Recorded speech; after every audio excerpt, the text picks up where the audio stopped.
మందులపై GST పూర్తిగా తొలగించాలని, మందుల ధరలు నియంత్రించాలని, ప్రభుత్వ మందులు, వ్యాక్సిన్ కంపెనీలు పునరుద్ధరించాలని ఏపీఎంఎస్ఆర్యు రాష్ట్ర ఉపాధ్యక్షులు యువి కృష్ణయ్య పేర్కొన్నారు.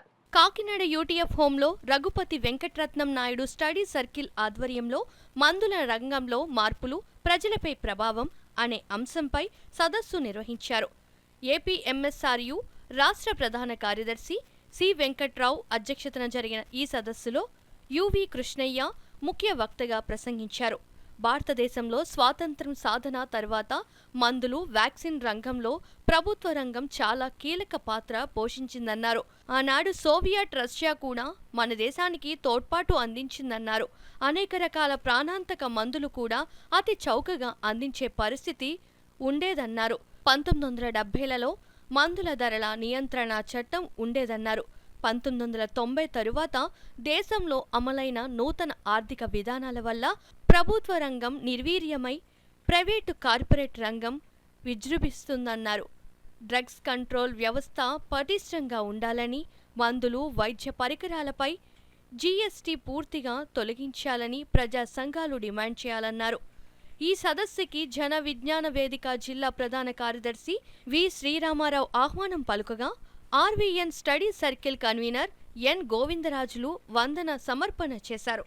యూటీఎఫ్ రాష్ట్ర కార్యదర్శి టి అన్నారంతో పాటు వివిధ ప్రజా సంఘాల కార్యకర్తలు పాల్గొన్నారు. అన్ని వివరాలు ఏకగ్రీవంగా సమావేశం తీర్మానించింది. మందులపై జీఎస్టీ ఎత్తివేయాలని, ఆరోగ్య రంగానికి మినిమం 6% జీడీపీలో బడ్జెట్ కేటాయించాలని, ప్రభుత్వ రంగ మందుల కంపెనీలని, వ్యాక్సిన్ ప్లాంట్లని పునరుద్ధరించాలని, నకిలీ కల్తీ నాసిరక మందులను నిరపాదంతో తొక్కేయాలని, అట్లాగే ప్రజల ఆరోగ్యాన్ని పెంపొందించే దిశగా ప్రభుత్వం చర్యలు చేపట్టి ఈ అన్స్క్రూపులస్ డ్రగ్ వెండర్స్ మీద కఠినంగా శిక్షలు విధించి తనిఖీ యంత్రాంగాన్ని బలోపేతం చేసి ప్రతిష్టం చేయాలి. ఈ డిమాండ్స్తో ఈ రోజున ఈ సమావేశం ఏకగ్రీవంగా తీర్మానం చేయడం జరిగింది.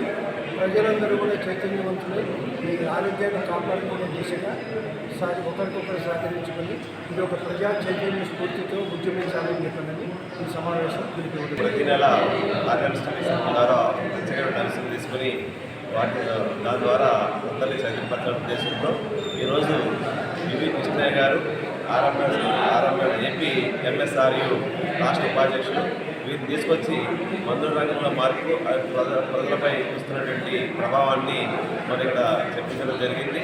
ముఖ్యంగా ప్రభుత్వం ప్రజల యొక్క ఆరోగ్యం పైన ప్రత్యేక శ్రద్ధ చూపాలని, ఈ మందుల రంగంలో ఉన్నటువంటి ఏవైతే జరుగుతున్నటువంటి అన్యాయాలు కానీ చట్టంలో వస్తున్నటువంటి చట్టాన్ని మరి ఆ మందుల రంగంపై ప్రయోగించి చక్కటి మందులు ప్రజలకు అందేటట్టుగా ప్రభుత్వం చర్యలు తీసుకోవడం కోరుతాం.